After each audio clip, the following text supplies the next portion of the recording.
வணக்கம் தலைமையிலே. இன்றைக்கு ஜூலை மாதம் 10ஆம் தேதி வெள்ளிக்கிழமை. இன்று வெள்ளிக்கிழமை இரவு ஈரான் மிக கடுமையாக, மிக மூர்க்கத்தனமாக அமெரிக்காவால் தாக்கப்படலாம்.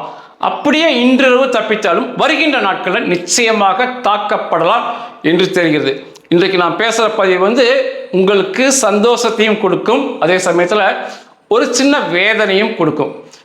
நான் நேற்று பதிவிடும்போது சொல்லியிருந்தேன், நேற்று இரவு எந்தவித தாக்குதலும் ஈரான் மீது நடக்காதுன்னு சொல்லியிருந்தேன். அநேக பிரபல பத்திரிகைகளே தப்பாக சொல்லியிருந்தாங்க. நேற்றும் அடிப்பாங்கன்னு சொல்லி நான் சொன்னது நடந்துருந்துச்சு. நான் என்று சொல்வதில் எனக்கு உண்மையாகவே வருத்தம் தான். அந்த வார்த்தையை பதிவு பண்ணுவதற்கு மனுஷங்க. நம்ம சொன்ன அது நேற்று ஈரான் தாக்கப்படவில்லை. ஆனால் இன்றிரவு அல்லது வருகின்ற நாட்களில் இதுவரை அமெரிக்கா தாக்காத அளவுக்கு ஈரான் தாக்கப்படலாம். அதுக்கு முக்கிய காரணமாக சொல்வது, அமெரிக்கா அதிபர் ட்ரம்ப் அவர்களை கொலை செய்வதற்கு மிகப்பெரிய அளவில் ஈரான் முழு மூச்சுடன் அவங்களுக்கு ஈரானை தாண்டி வெளியே செயல்படும் இராணுவம் தான் குட்ஸ் ஃபோர்ஸ்மாங்க. அவங்களுக்கு வேலை ஈரானை தாண்டி வெளிநாடுகளில் செயல்படுவானுங்க. அவனுங்க ட்ரம்ப் அவர்களை கொலை செய்ய முழு மூச்சில் ஈடுபடுறாங்க. அதை நினைத்து ட்ரம்ப் அவர்கள் கவலைப்படும் அளவுக்கு நிலைமை தீவிரமடைகிறது. நேற்று இஸ்ரேலுடைய உளவுத்துறை அமெரிக்காவை கூப்பிட்டு எச்சரித்தாங்க. ட்ரம்ப் அவர்களை கொலை செய்ய முயற்சிகள் தொடருது, எல்லாருக்குமே தெரியும். இப்பொழுது புதிதாக அதிக முயற்சிகள் தொடர்ந்து சொல்லி இஸ்ரேல் உளவுத்துறை அமெரிக்காவை எச்சரித்திருந்தாங்க. உலகம் பூரா அதுதான் செய்தி. அதாவது சும்மா சொல்லக்கூடாது ட்ரம்ப்பை கொலை செஞ்சிருவான்னு சொல்லி. இது எல்லாத்துக்குமே தெரியும்.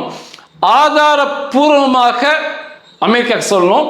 இஸ்ரேல் ஏதாவது ஆதாரங்களை அமெரிக்காவுக்கு கொடுத்ததாக தெரியுது. அதை போன்ற ஆதாரங்களை வெளிவிட மாட்டாங்க. ஆனால் கொலை செய்யும் முயற்சியில் புதிதாக மிக தீவிரமாக ஈரான் இருக்காங்க அப்படின்னு இஸ்ரேல் உளவுத்துறை சொன்னாங்க.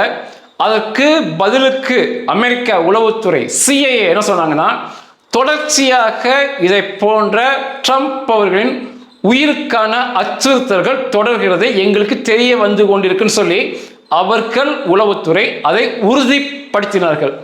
இது எந்த அளவுக்கு அப்படின்னா, ட்ரம்ப் அவர்களே அதை பற்றி ஒரு கவலை தோய்ந்து பேசுவது போல அமைந்திருந்தது. இந்த நேட்டோவுடைய மாநாடு துருக்கியில் நடந்துச்சு.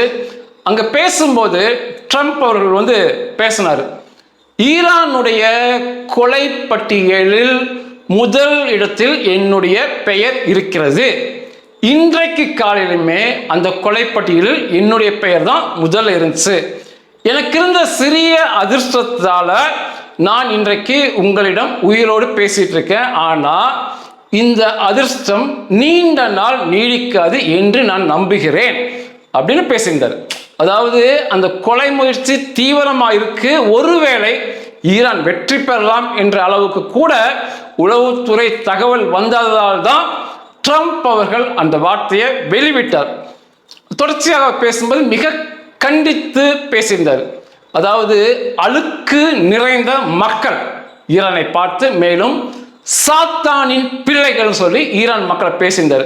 நிச்சயமா அப்படிதான் பார்க்க முடியுது. ஈரானுக்குள்ள கருப்பு சாத்தான்களை போல உடை அணிந்து ஆண்கள் பெண்கள் கூட அந்த நிலைப்பாட்டை, அமெரிக்காவுடைய நிலைப்பாட்டை புரிஞ்சுக்காம அப்படி அந்த பெண்களை கருப்பு ஆடை அணிந்து அடிமைப்படுத்தி வைக்கிறாங்க. சின்ன சுதந்திரத்துக்கு அந்த பெண்களுக்கு அனுமதி இல்லை. அப்படி இருந்துமே ட்ரம்ப்பை கொலை செய்ய வேண்டும் என்று கருப்பு சாத்தங்கள் போல கோஷமிடுவது. லட்சக்கணக்கான பெண்கள் ஆண்கள் கோஷம் போடுறாங்க. இது ஒரு மிகப்பெரிய ஆத்திரத்தை, எச்சரிக்கை உணர்வை அமெரிக்காவுக்கு கொடுத்திருக்கு. அதனால தான் இன்று வருகின்ற நாட்களில் மிக கடுமையான தாக்குதல் ஈரான் மீது இருக்குன்னு சொன்னேன். ஏன்னா அமெரிக்க இராணுவம் கொதி நிலையில் இருக்காங்க. இப்போ அந்த பகுதியில் நிற்கிற விமானம் தாங்கி கப்பல் மற்றும் அதை ஒட்டிய கப்பல் ஆபிரகாம் லிங்கன் அப்படிம்பாங்க, அவருடைய தலைவர், அந்த கப்பலுடைய தலைவர் சொல்லியிருந்தாரு, ஏற்றுக்கொள்ள முடியாத பேச்சுக்கள், கொதி நிலையில் எங்கள் வீரர்கள் இருக்காங்க. அனைத்து போர் விமானங்கள்லையும் அனைத்து ஆயுதங்களையும் மாட்டி தயாரா இருக்கோம், சொன்னா போதும் அப்படிங்கிற மாதிரி. இதை தாண்டி அமெரிக்கா முழுவதும் ஒரு கொதிநிலையை கொடுத்திருக்கு. ட்ரம்ப் அவர்களை கொலை செய்ய 2020 முயற்சிகள் தொடருது. அவருடைய முதல் அதிபராக இருந்த சமயத்தில் ஈரானுடைய உச்சபட்ச இராணுவ தளபதியாக இருந்தவன் தான் ஹசன் சுலைமானி. இவன் தெருவோரம் குண்டு வைப்பவன் சொல்லி அமெரிக்க அதிபர் சொல்லுவார். இவனுடைய வேலையே உலகம் முழுவதும் சுற்றி பயங்கரவாதத்தை பரப்புவது. உலகம் முழுவதும் பயங்கரவாதத்துக்கு காரணமாக இந்த ஹசாம் சுலைமானி இருந்தான். மிகப்பெரிய ட்ரோன் தாக்குதலில் சிதைக்கப்பட்டான். அதுக்கு ட்ரம்ப் அவர் சொல்லியிருந்தாரு, இஸ்ரேல் கூட அவனை கொலை செய்யும் திட்டத்தில் பின்வாங்கினாங்க, நான் பின்வாங்கல, தனியாக உத்தரவு கொடுத்து அவனை கொலை செய்தேன் அப்படின்னு பகிரங்கமாக சொன்னார். அன்றிலிருந்தே ட்ரம்ப் அவர்களை கொலை செய்ய வேண்டும் என்று அந்த வெறித்தனம் ஈரானில் இருக்கு. இப்போ அதை மிகப்பெரிய உச்சக்கட்ட அளவில் இந்த எலி கொமேனியை குடும்பத்தோடு சிதைத்தது அவங்களுக்கு அந்த ஆத்திரத்தை கொடுத்துருக்கு. எலி கொமேனி குடும்பம் சிதைக்கப்பட்டது இஸ்ரேல் இராணுவத்தால். ஆனால் அந்த மூடர்கள் ட்ரம்ப்பை தான் நாங்கள் முதல்ல கொலை செய்வோம்னு சொல்லி உண்மையாகவே 100% வெறித்தனத்தோடு செயல்படுறாங்க. அதை தாண்டி ட்ரம்ப்புடைய மகள் இவான்கா ட்ரம்ப்பை கொலை செய்த முயற்சித்த நபரை கைது செய்து சமீபத்தில் பார்க்க முடிஞ்சது. அமெரிக்க அதிபரை கொலை செய்ய இருந்த ஒரு பயங்கரவாதியை வேட்டையாடி கொன்றதை சமீபத்தில் பார்க்க முடிஞ்சது. இது எல்லாமே ஈரானுக்கு எதிராக ஒரு கடுமையான நடவடிக்கை எடுக்க வேண்டும் அமெரிக்கா. அந்த மக்களுக்கு புரிய வைக்க வேண்டும். அந்த கருப்பு சாத்தான்களுக்கு, லட்சக்கணக்கான கருப்பு சாத்தான்களுக்கு அடினா என்னன்னு புரிய வைக்கணும். அவனுக்கு அடிக்காதனால தான் அவனுக்கு இப்படி பேசிக்கிட்டு இருக்காங்கிற அளவுக்கு அமெரிக்காவில் பேசுறாங்க. நேற்று இரவு அமெரிக்க அதிபர் ட்ரம்ப் அவர்களும் நெத்தன்யாகு அவர்களும் நீண்ட நேரம் தொலைபேசியில் பேசினாங்க.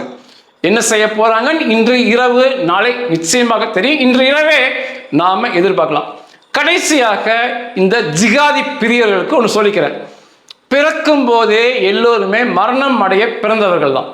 வாழ்கின்ற வாழ்க்கை எந்த அளவுக்கு வீரமான ஒரு கெத்தான வாழ்க்கைன்னு மட்டுமே பார்க்கணும். மற்றபடி ட்ரம்ப்பையும் கொலை செய்யலாம், என்னையும் கொலை செய்யலாம், யாரை வேணாலும் கொலை செய்யலாம். யாருமே மரணத்துக்கு அஞ்சுபவர்கள் அல்ல.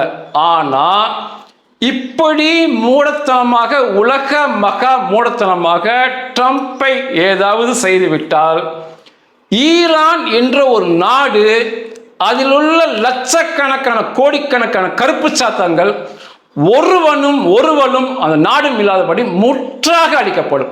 எந்தவித மாற்று கருத்து வேணாம். 100%க்கு 1000% சொல்லுவேன். ட்ரம்ப் அவர்களுக்கு ஏதாவது நேர்ந்தால் ஈரான் என்ற ஒரு நாடே முற்றாக இல்லாமல் அளிக்கப்படும். நன்றிகள்.